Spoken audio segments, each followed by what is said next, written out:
Hi, and welcome to our virtual coaching session today, all about generating cash flow, which is the number one priority for new business owners. Now, what is a virtual coaching session? Well, this is a video. Clearly, you're watching a pre-recorded video, but it will simulate a coaching session, a one-on-one session, if you go through this video and look at all the different points and exercises that we're going to prescribe to you here. It's effectively like you're being coached through the initial phases of what it takes to start generating cash flow in your business. Now, I'm going to be speaking to you from one of a couple of perspectives here. So hopefully you fall into one of these two buckets. And even if you don't, I think you'll still get value out of some of the discussion points here. So one, I'm talking to you as an aspiring entrepreneur, somebody who's in a job right now, or maybe you already have a business, but you want to start something new. And you know that you need to make some changes. You need to get going. You need to build this business that you've been thinking about for probably way too long. And if you're not an aspiring entrepreneur, then chances are you're a struggling entrepreneur because we're here in the first place. You're looking at how to generate more cash flow. And usually the word struggling, I equate in entrepreneur speak, that is, to lack of cash flow, no sales or lack of sales or not enough sales coming in. So how do we address all of this? How do we get to a point where cash flow becomes commonplace in our business? And that's exactly what this virtual coaching session is going to do for you, get you thinking about. So first, let's address this whole idea of theory versus reality. And as you start a business, and if you're on that right side of the bucket, if you're a struggling entrepreneur, then reality has probably already smacked you in the face when you realize that you can write business plans all day long and you can scheme and talk to and think about getting investors or certain funding for your business, and you come up with great project ideas and think about a product that you might build or a project that you're going to bring to the market, and theoretically write down the numbers on a whiteboard of what kind of cash flow or revenue generation might come out of these projects. Or you can brainstorm or even talk to potential partners, do press releases and write blog posts and go on podcasts and talk all about yourself and come up with a huge portfolio of all the stuff you're capable of doing.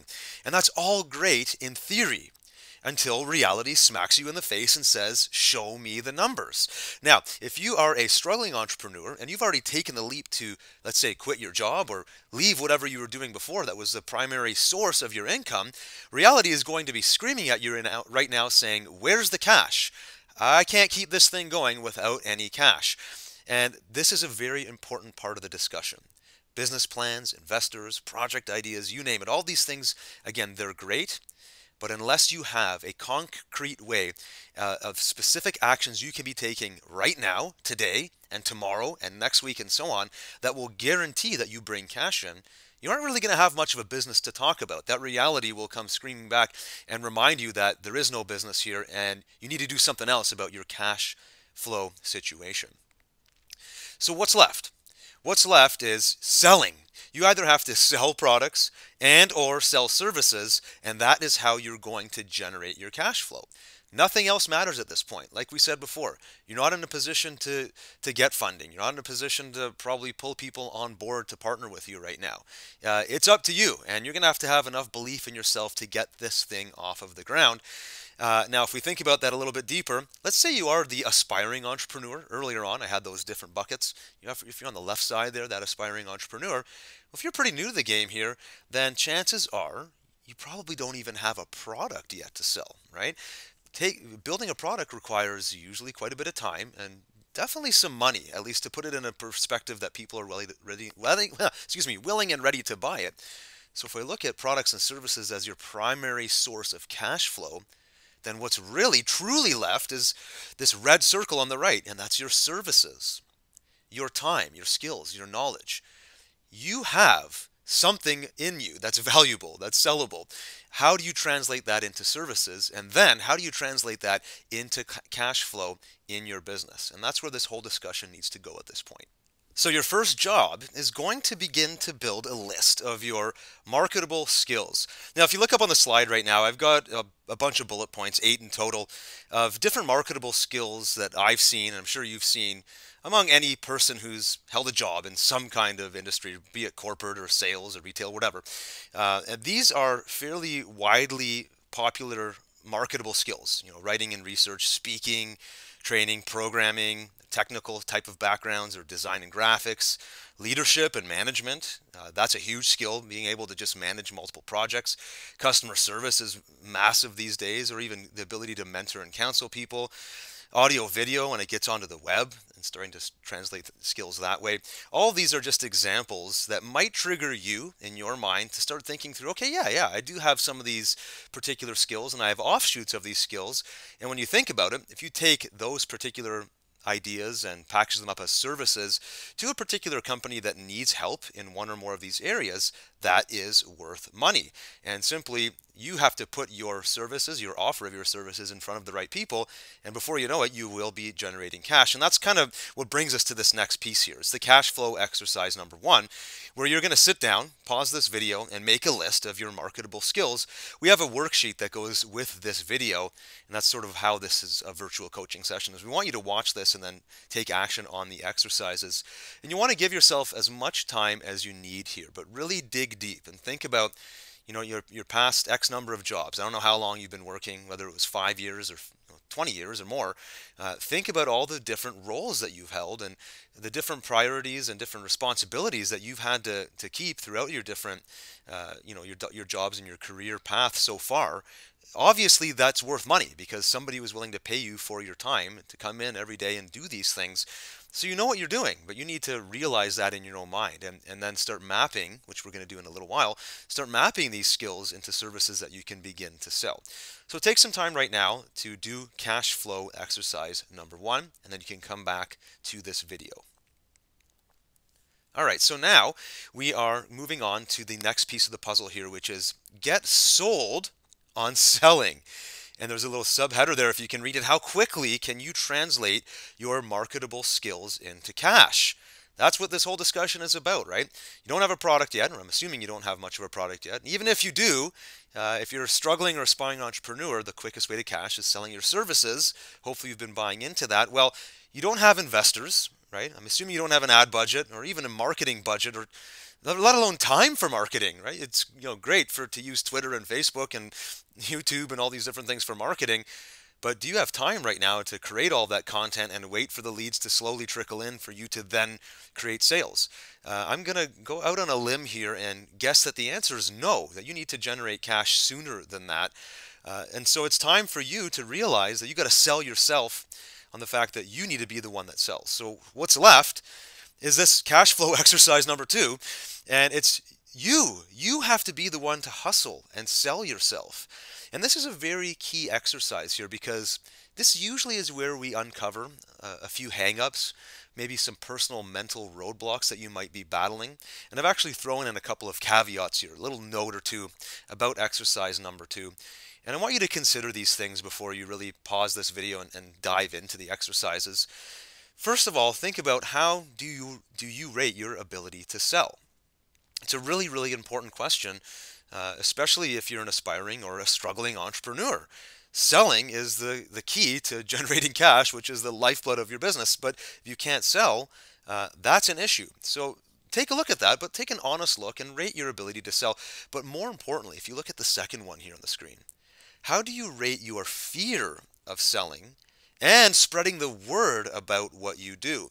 See, it's okay that if your ability to sell isn't great, but if you have a fear or a hang-up around selling that's going to prevent you from practicing selling and getting better at it, which is the only way to get good at something is practicing it, right? If you have a built-in fear that's going to prevent you from even trying, now we're dealing with a much bigger issue here. And if we're going to be selling services, or if you're going to be selling services, and that fear is going to be blocking you, then the cash flow problem that we're trying to resolve here in this video simply won't be taken care of, and you're going to be in a lot more trouble than you probably want to admit at this point.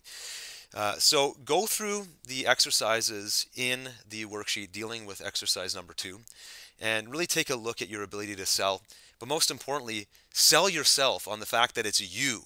It comes down to you, and you're the person responsible for making this thing happen. And keep in mind, by the way, that entrepreneurship is a pretty cutthroat business, right? It's a cutthroat world. It will weed out the people that are not willing to fully commit. And so if you can't get around your fear of selling, if you can't bring yourself to be the type of person who spreads the word and lets people know that, hey, I've got some value to deliver here and I'm open for business, come and hire me, then you'll be weeded out and somebody else will take your place. And that's just how it goes. So you need to make the decision that you are not going to let that stop you and you are going to commit to it. And that's what this exercise is all about, making sure that you stick with it and that you are committed for the long run. So go ahead and do exercise number 2 right now. Next, we're going to move on to something that's a little bit more long term. It's a little bit more dealing with your own motivation. That's to list your key drivers and motivators.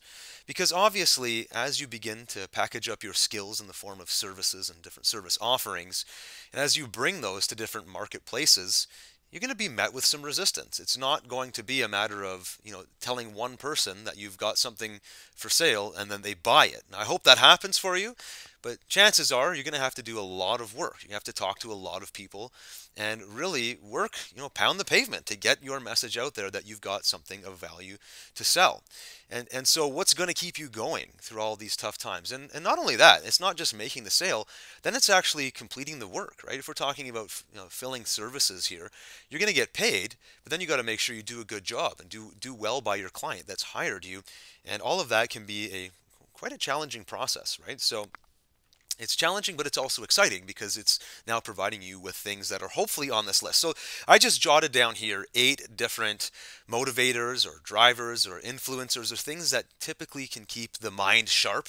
These are ones that I see on a regular basis. I'm sure that you would at least agree with some of them, right? Freedom, your ability to have freedom that nobody, no boss, no company can tell you where to be, how to spend your time, and so on. That's up to you, and that's really the ultimate calling of an entrepreneur. Is they're driven by freedom, and they're not so concerned of the security of a paycheck. They're more driven by the fact that they need to be free. Is that you? Or do you have some other drivers? Maybe you're doing this for your family because you want to control the time that you spend with your family and the time that you work and the divide between the two. Or that maybe you don't trust the job you're in right now or the long-term viability of it, and maybe you'd rather roll the dice on yourself and say, you know what, if I start a business and get good at building companies and controlling my own wealth creation, that's going to give my family a better chance for success in the long run. Creative expression is another big one. Sometimes you need to start your own business in order to fully express who you are. You can't necessarily do that under a corporate umbrella or under the existing company that you're in. I'm not saying you can't, but in some cases it hinders you. Maybe that's a motivator for you to be in business for yourself. Individuality is another big one. Money's a big one, right? If you're in a job where you're going to be capped by the amount of money you make, it's literally a hard cap ceiling, and that's the reality for a lot of people. Well, what do you do if you want to make more? You start your own business. Then the sky is the limit at that point. How well can you sell and grow your company? Maybe you want to feel more passion for what you do or have more control or power. And I'm not just talking about power because you're rich and wealthy and you can hire people to do everything for you, but just the personal power of knowing in your heart, in your spirit, in your soul as a person that you were able to create a company and you were able to build a business and by the sweat of your own brow, build up your own success. You didn't rely on anyone else. And that motivates a lot of people.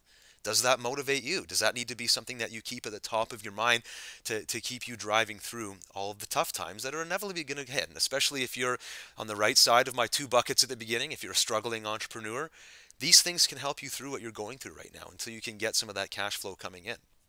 And that brings us now to cash flow exercise number 3, and that's to make a list of your key motivators. And again, I have a worksheet exercise that you can pause in a second here and go through, but what are they? What are your key motivators? Are they verbatim what I had on the previous slide, or are there other things driving you here? Things that you can remind yourself of on a daily basis, or some cases it's going to be an hourly basis if you're going through a tough time right now. You need to keep these motivators at the top of mind as your reason why you're doing what you do, is your reason why that you're going to persist with this and you're going to build a successful business and not kind of cower back into the old way of doing things. You are going to make it happen. Plenty of other people have successfully built businesses, and you can too by following through on this cash flow generation exercise that we're doing right here through this coaching. So just like before, take some time right now to pause this video and go through the worksheet we've included for cash flow exercise number 3. And when you've done that, you can return back to the video here for the last point. So, moving on.